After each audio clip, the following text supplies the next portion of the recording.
بسم الله الرحمن الرحيم. سوف نتحدث عن القضاء في مصر في العصر العثماني.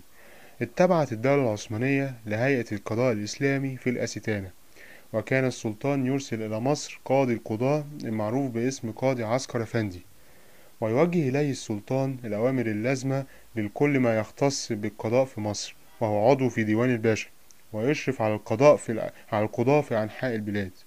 وكانوا يفصلون في أغلب القضايا المدنية والجنائية، وكانت المشاكل القضائية المهمة تعرض على ديوان الباشا. ومن ضمن اختصاص القضاة في مصر العثمانية الإشراف على إدارة الأوقاف والمرتبات الخيرية المخصصة للعلماء أو المجاورين بالأزهر أو لأهل الحرمين، وتقسيم التركات، وتحصيل الرسوم على المبايعات، وتسجيل حجج البيع والشراء.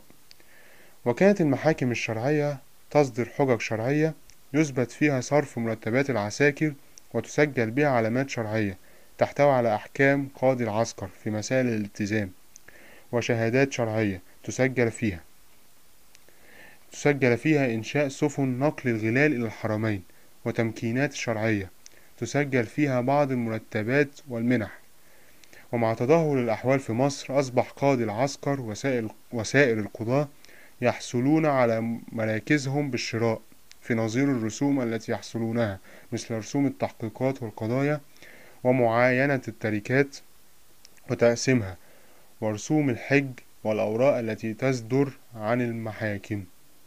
وإلى اللقاء في الموضوع القادم إن شاء الله. شكرا.